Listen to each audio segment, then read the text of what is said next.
in their veins. Mackie and Judd on Score North and ScoreNorth.com. Reckless speculation. Welcome into Bonus Scoop Time. Zolgad, executive producer Declan Goff, and of course, Darren Doogie Wolfson, who every week on Score North not only brings you his Scoop podcast, but brings you scoops ordinarily on Tuesdays and Thursdays. We moved Doogie to today because Patrick has to do Unchained tomorrow. Just a little bit of switching here. But Doogs, let's start with this. Alex Kirilloff is going to undergo surgery on his wrist again. What's the cause for concern? What have you been told about the essential confidence that this can be fixed? Because, I mean, this kid, to your point, for a long time, can win a batting title. Like, he is a marvelous player, or at least at the plate, when healthy. But this continues a trend where the one thing that he is so good at doing, swinging a bat now, has been for a few years a painful event. Are you confident, are the Twins confident, that this time they will actually get it fixed for his return in 2023? Well, Judd, let's hope so. We alluded to this possibility last week on Thursday. This all began over a year ago on a pretty innocuous slide. Like, at the time when he slid, I don't think any of us said, whoa, like Alex Kirilloff is royally messed up. But he is. He underwent one surgery last year. That clearly hasn't worked. He has had multiple cortisone shots, Judd. Those have not worked. So he will undergo surgery tomorrow in Los Angeles, 1 o'clock LA time, 3 o'clock Twin Cities time. The doctor is Stephen Chin. I had another doctor reach out to me, say, Stephen is really, really good. And I'm not going to pretend like I know all the intricacies of this specific surgery, but I can tell you from somebody close to Alex that this is a rare surgery. It's a delicate surgery. And the recovery time can vary greatly. The Twins will tell you there is hope that he'll be ready to go by the beginning of next spring training, sometime in February of 2023. But Judd, at this point, let's wait and see. Like, I don't think we can make any sort of declaration that he is going to be okay at any point in time moving forward. Let's just see how the recovery goes. But it's super, super unfortunate because you touched on it. That kid's swing is a thing of beauty. He was a high first-round pick for a reason way back in 2016. There is so much to like about Alex Kirilloff offensively. We still wonder what his best position is in the field, corner outfielder, first base. Is he ultimately just a DH? We can debate that, but there's no debating how pretty that swing is. So just super, super unfortunate that we've gotten to this point. But I was in the clubhouse 1 week ago today, last Monday, and talking with Alex, like it seemed like we were going to get to this point, that he got another cortisone shot, all-star break. Yeah. The shot it didn't work. Right. And so if the cortisone shot doesn't work, this next step is this pretty detailed surgery. It's just, this one is a rare one. Like, if you Google the specifics of this surgery, in fact, let me see if I can multitask here, Judd. Let me see if I can get it right down here. Yeah. Mm-hmm. Well, you're pretty good at it. Not great, but pretty good. Ulnar shortening. Yeah. ULNA shortening. If you want to Google ulnar shortening surgery, there's not a whole lot out there. Like, I went down the rabbit hole slightly, Judd, last night, Googling ulna, excuse me. I don't want to mix it up with the ulnar collateral ligament, right? No. Ulna, ULNA, ulna shortening surgery, baseball. There just isn't a whole lot out there. Now, there's enough stories out there. So when I say it's a rare surgery, yeah, it's rare, but there's enough people that undergo this specific surgery. But Judd, when it comes to baseball players, there's just not much out there. And so that is also a cause for concern. But I'm just telling you, my understanding is Alex is in good hands with the doctor that will perform this very rare surgery. And just to be clear, this surgery is now supposed to create room where room does not exist in his wrist, right? So, like, that's the problem. There's like cartilage or there's bone on bone or something, and this is supposed to alleviate that. Is that the short Is that the Cliff Notes version of what he's going to have done? Yeah, my understanding is that's relatively close. I mean, it's all about, relieving just the pain that he just can't overcome. Like, he's been swinging with pain for a while. Even when he came back, he had about a 2 or 3 week stretch where he was mashing the ball. Even then, deep down, and I think publicly he said, hey, my wrist is feeling better. I'm paraphrasing, but something along those lines.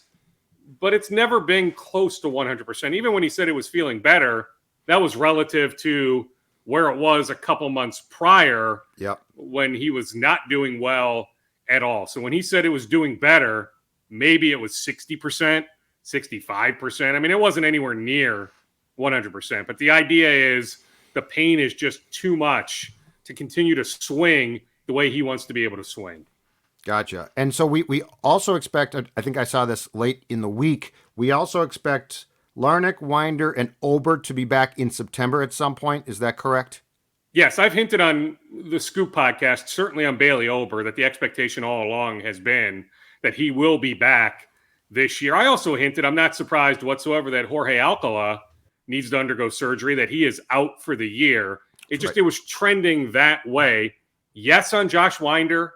Yes, on Trevor Larnach. In fact, I was texting with somebody that was in Fort Myers last week watching Larnach in the cage, or he was in contact with somebody that was watching Larnach in the cage, because I don't know if he was taking live BP in the cage, hitting actual pitches or just hitting off the tee. But Trevor Larnach has been able to swing. So the idea is here in about 3-ish weeks, Trevor Larnach should be in a position to play games. Maybe he needs a rehab assignment initially. In fact, after being out for, at this point, 50-something days, he will need a rehab assignment. But the idea is he could be in a position to help the Twins in September. Yes, on Josh Winder.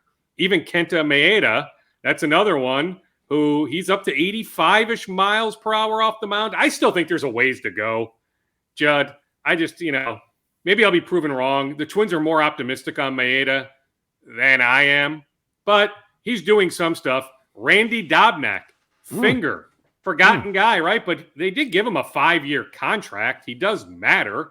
I am told, Judd, I don't think this is out there, or maybe it's out there because I put it on Twitter. But anyway, Dobnak to begin a rehab assignment on Thursday. Don't have the specifics. I imagine the Florida Coast League, then transition into pitching for the Fort Myers Miracle, then eventually AAA St. Paul. Then if all goes well, maybe back with the Twins sometime in September. But there's a ways to go with Dobnak, but still a really nice step for Randy. It's been a battle with this finger. So Dobnak beginning a rehab assignment on Thursday. One other Twins injury note. Well, 2. Austin Martin, wrist injury. It's been a lost year for one of the Twins' so-called top prospects. Really isn't one of their top prospects anymore. But in his defense, the Twins have tried to tinker his swing to generate more power. He doesn't have the same swing he had at Vanderbilt. If he did, his average would be better. His on-base percentage would be better. We also wonder about what position Austin Martin is. But anyway, he's been shut down for a while with a wrist injury, but he is ramping up swinging. So he's building back up. He will be back before the year is over. Matt Cantorino. We can debate, but I can make a case. The Twins' top pitching prospect in the minors. Now, if you want to say Josh Winder or somebody else, now I would say Josh Winder has graduated to the majors. Don't put him in that category, but we can have a debate about that. If you want to debate Simeon Woods Richardson or somebody else, Louis Varland, fine, because I actually think Louis Varland at some point before the year is over, the North St. Paul native, the Twins minor league pitcher of the year last year, I actually think he'll be up with the Saints at some point this year. I don't think he's going to finish the year at AA Wichita. So, you can debate Varland, you can debate Simeon Woods Richardson, but I can make a case for Matt Cantorino. Well, the hope was that Cantorino, dealing with an elbow issue, would be back with AA Wichita by about this time.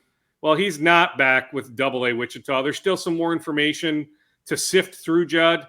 But bottom line, I don't expect Matt Cantorino to pitch again this year. So if there was any thought about, hey, maybe this guy that's got some really good stuff, 24 and a half years old, could he be a guy that could help the Twins in September? Then maybe, if all goes well, be on the 26-man playoff roster in early October? The answer is no. I don't expect Matt Cantorino to pitch again this year. That's really disappointing. On Ober and Winder. Do either one of them have a chance when they are prepared to pitch up here, potentially in September, to replace Archer or Bundy in the rotation and possibly, I don't know, send one of those two into a long relief role? The point being is Bundy and Archer, like, they got by against Toronto, but when you watch those games, I think Bundy pitched pretty well through the first 9 batters on Saturday, and then just got hammered. Now, he got fortunate, but he got hammered. So I'm just curious, as we approach the playoffs, if either one of the pitchers returning would have a chance to actually take a spot in the rotation and possibly cause some trickle down to the bullpen. I trust Archer more than Bundy. More importantly, Judd, my sense is the Twins trust Archer more than Bundy. Yes. So if we're talking one gets DFA'd, I think it would be Dylan Bundy over Chris Archer. Now, is it possible both get DFA'd or one or both get pushed to the pen, Winder, Ober into the rotation? Sure. But there's such a ways to go with both those guys that I don't want to be presumptuous and say, yes, look on September 15th for Bailey Ober to take Dylan Bundy's spot in the rotation. I'm not in a position to say that, but the Twins are hopeful that both Winder and Ober will be back in September. And of the two, Bundy, Archer, I think Bundy's roster spot is a more slippery slope, let's say. So, something just to keep an eye on. I mean, there's a lot of moving pieces, right? I mean, Brad Peacock is a guy who's performed in the majors before. Heck, helped the Astros in the playoffs a few years ago. He's at AAA St. Paul now. He's got an opt-out in his contract, but he thinks he's going to help the Twins at some point. So we'll keep an eye on that. Michael Feliz is another Major League veteran that recently joined the Saints. He's got a late August opt-out as well, but he too thinks, hey, I can help the Twins at some point. My understanding is he had a pretty good outing over the weekend, a scoreless inning. So those would be two names in St. Paul right now to keep an eye on. Peacock, Feliz. So the Twins certainly have a myriad of options as we hopefully can start to opine about what a playoff roster could look like come Friday, October 7th. Do the Twins open up against the Tampa Bay Rays, the Red Sox, the Guardians, the White Sox? Heck, do the Twins make the playoffs? If they make the playoffs, are they the 3 seed? Or could they potentially be the 6 seed and have to open up on the road? But it's still fun to talk about those sorts of things with 9 games left against the White Sox, Judd, 8 games left against the Guardians. Figure the division comes down to those 17 games. On Buxton, so in I believe it was late July, he had a PRP treatment, which is certainly a interesting step to try and rectify a knee problem that has bugged him for quite some time now. I think in this homestand, I think until Sunday, he hadn't played in center field. He sat a few games, DH'd, didn't start on Sunday. I think in fact, I know they put him in the game on Sunday. Where do we stand as far as the tightrope of keeping him healthy and as far as concern goes? Because I think that there had to be, Dukes, an internal hope that the PRP treatment would clear things up for an extended period of time, and that appears to not have been the case. Where do things stand right now with Buxton and the Twins as far as keeping him on track to play? Toughest guy in that clubhouse. He's going to fight through the pain, Judd, but to suggest he's anywhere near 100% would be asinine. But, barring some sort of new injury, he's going to make it through this year. In fact, look at games played. This will be right up there. I mean, this is a milestone type year for Byron Buxton when it comes to playing as often as he has. Now, I get it. I get the concern. You're paying him all that money. You want that defense in center field. What has happened to his ability to steal bases? Heck, the Twins as a whole rarely steal bases, although they had a couple over the weekend. Yeah. But yeah, I mean, I understand all that, but he's a legit power hitter. Now, there's still too much swing and miss, right? But overall, Byron Buxton, when he's been on the field, has been pretty darn productive, but he's just not going to be 100%, Judd. So you'll continue to see him getting a day off here and there. You'll continue to see him DHing. But sure, he comes in yesterday, 10th inning. Yeah. I don't even know if he did any throwing in the back. Probably picked up a bat, got in the cage. But, did he warm up his arm, truly warm up his arm? And he sets up, grabs that ball in center, nearly threw out Whit Merrifield at third base. Like that to me is freak of nature stuff, right? Like I don't understand how you sit on the bench all game, then come in, then deliver that sort of throw. Like that to me is ridiculous. But yeah, like he's not going to be 100%, Judd. I mean, I don't even think he's going to be 90 or 85%. Like he's fighting through a lot. It's a lot of daily treatment, just a lot of different things going on, right? I mean, he'll have that knee drained again at some point, maybe multiple times before the year's over, but certainly at least one more time. So you mentioned the PRP injection, but he's also had his knee drained multiple times. He'll continue to do everything he can to be able to help the Twins come late September, then hopefully into a playoff series starting October 7th. Can you explain one thing to me, Darren?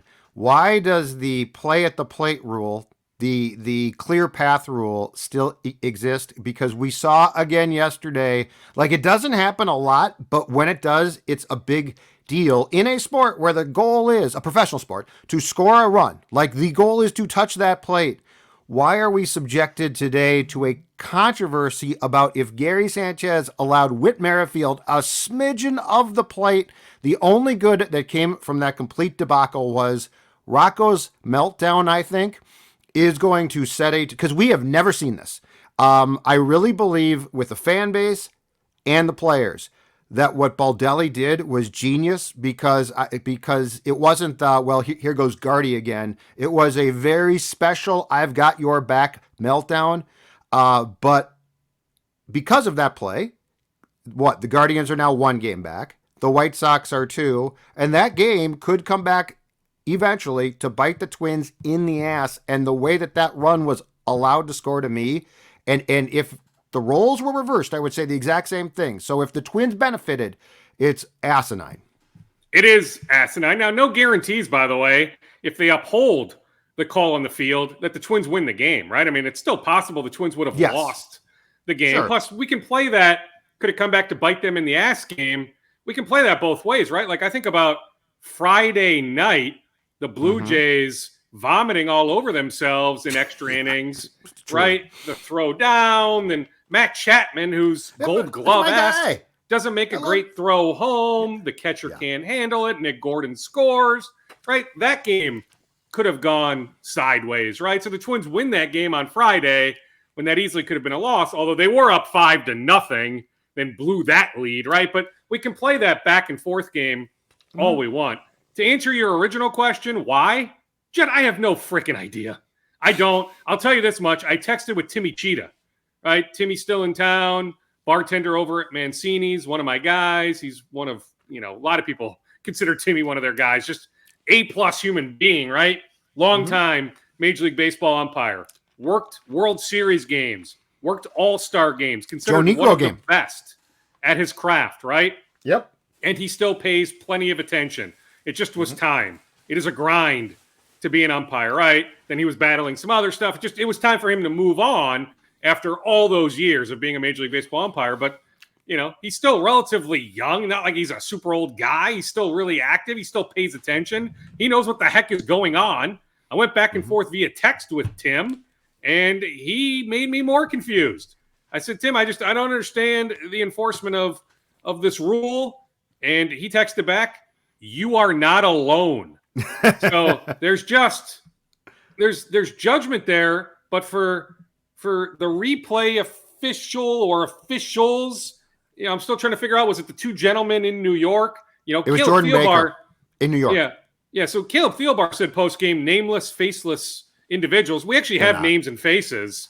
In fact, those 2 umpires may end up, I don't have the names in front of me, but the 2 gentlemen probably will end up working a Twin series at some point here in the next few weeks. So we know who the names are. If you have them handy, Judd, that's Jordan great. Baker. In fact, you have the name? Yeah. Baker was the one who, according to the Strib, decided on the safe call.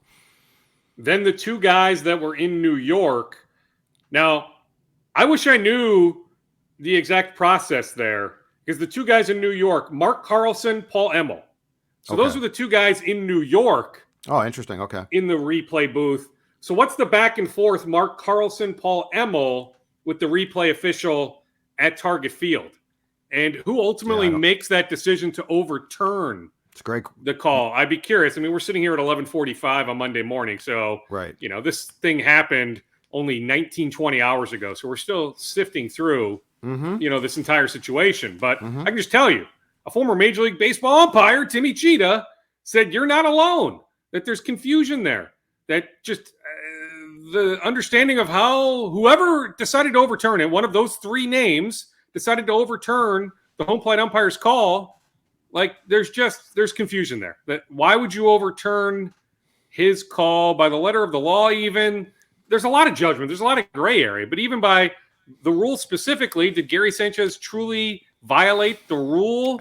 No, I don't think so. And he had the ball. It looked to me he had the ball before Witt went into the full sliding motion. But that's where I'm saying there's a ton of gray area. But Judd, there's a lot of things I can't answer. Like, why don't we have the robot, balls and strikes, ability at home plate now, right? Like, what's a catch in football? I saw Aaron Boone down yesterday in the Yankees-Cardinals game, and he was legitimately pissed off, right? Because the home plate umpire in St. Louis yesterday was all over the place. Well, he was consistently bad is what he was. He wasn't all over the place. He was consistently bad, calling certain balls strikes, right? So, why don't we have, the robotic ump, right? Now, I get it. The Major League Baseball Players Association is incredibly powerful. That's why we don't have it, because of their power, right, in large part. But I'm just saying there's a lot of things I can't answer, Jed. I don't know the answer to your initial question, but I can tell you there's enough confusion out there, including from a former big league umpire. And Rocco has never even come close to melting down like that. I mean, that was epic. Previously, 5 times, 6 times. Yeah, I think this was the 7th or 8th. A handful of times. Yeah, this was 7 or 8, so 5, 6, 7, 8, whatever. Balls it is. And strikes, though. If you combine the previous 5, 6, 7 times he's been ejected, if you combined his anger in all those instances, it doesn't touch what we saw yesterday at Target Field. So I'm with you. I think it will have lasting ramifications in that clubhouse in a positive way. I really, really enjoyed Rocco's meltdown. Yeah, and I think he's going to be, he's going to be fined substantially. Absolutely. I guess my question is suspended. A game or something like that. Yeah, and we should find that out later today. I mean, he tossed the hat. We saw him use the F-bomb, right? It was pretty clear as day to read his lips, though, even at the end, when he looked up in the booth, he was uttering the F word. Then his rant, post game. Yeah, I mean, I wouldn't be shocked if there's a 1-game suspension, but minimum he's looking at a 5-figure fine. Viking scoops. What can you inform us that's going on at TCO Performance Center as they enter another week of practice? And they do have, we're recording this on Monday, they do have a night practice, which is not a scrimmage now, but it's a little bit more ramped up Monday night before having a day off on Tuesday. Yes, we will bond out there, presumably. Oh, I'll be there.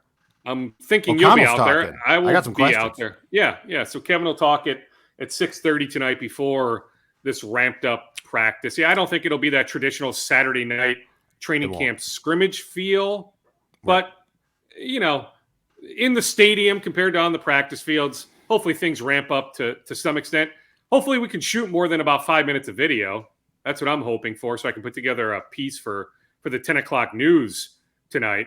Yeah, they're off tomorrow, then ramp back up on Wednesday, head to Vegas on Saturday for the preseason opener on Sunday. Yesterday's practice was pretty darn light, is my understanding. Very light. So that goes back to, Kevin's going to take care of these guys, right? Now, that wasn't supposed to be a fully padded practice or anything like that, but, I would think just even in shells, things would have been a little bit more physical, a little bit more ramped up than they were. I was told, a glorified walkthrough. It was. Yesterday. So, that just tells you how lax at times this training camp is. But, guys are excited. I continue to hear great things about Christian Darasaw, which to me is amazing, Judd, because this time last year, he undergoes a second core muscle surgery, ends up missing half the season, right? He only played, 8, 9, 10 games. When he played, he was okay. He had his moments, but he had his struggles as well. Yep. But the way they are talking about him, both on the record and on background, it's almost time to start erecting the Hall of Fame bust for Christian Darasaw. These Trent Williams comparisons. Trent Williams is going to be in Canton one day. It's just, to me, it's pretty darn amazing. Now, from what I've seen, he's had his way with Daniil Hunter, but like, to me, is Daniil going 100% in those one-on-one drills against Christian Darasaw? I'm not sure he is, right? Why would Daniil need to go 100% right now? But Darasaw, I don't want him to. Has looked good. I don't want him to either. So don't worry about it, Daniil. I don't want him to either. Patrick Jones is another guy. I mentioned a few guys like him a lot. that have popped last Thursday when this topic came up. I did not bring up Patrick Jones, but that's another name I've heard in the last few days. Patrick Jones. So you're thinking about if Zadarius Smith goes down with some sort of injury or Daniil Hunter goes down, keying on Jones more than DJ Wanham, right? I mean, Wanham had all those sacks last year. Did he lead the team in sacks last year, DJ Wanham?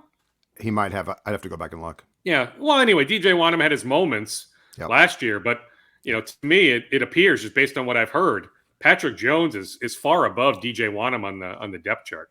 I want you to start to at least sniff around about this possibility. Are the Vikings looking on the market to acquire a center?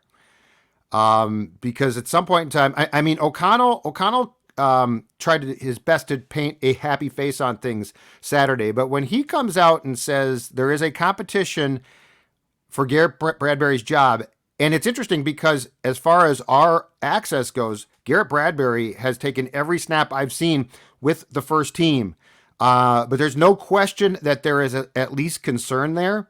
And Dukes, when you open against the two defensive tackles that the Vikings do starting September 11th against Kenny Clark, and then, Philly has a guy who it showed up on Twitter, is like throwing guys around. I think that there's a very good chance the Vikings might, in the next few weeks, look to solidify and create what would be a real competition, not this one at center. Yeah, I mean, Chris Reed was always going to get snaps, but I just don't foresee a scenario where Chris Reed is the starting center on September 11th. I'm with Austin Schlottman was always going to get some center snaps, but I've never once foreseen a scenario where Austin Schlottman is the starting center on September 11th. I will continue to check. I have tried to check numerous times on JC Tretter. My sense is if they were going to make a move on Tretter, it would have happened already. Plus, I wonder where he is physically. I will continue to check. I've sent a number of text messages, Judd, crickets on Tretter. It's Paradis. Is it Matt Paradis? Is that how you say his last name? Paradis. Oh, yeah. Yep. He is also out on the market.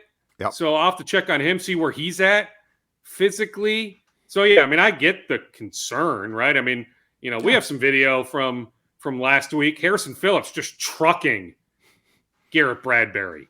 And that's been a pretty regular occurrence. Now, my understanding is Bradbury had a better practice on Saturday. Comparatively speaking, the bar is so dang low, but that he showed better on Saturday than he has the previous few days. Yep. But yes, that will be something I'll continue to keep an eye on. I've continued to check on tight ends. The update as of Saturday afternoon, no on Jared Cook, no on Eric Ebron. Yeah.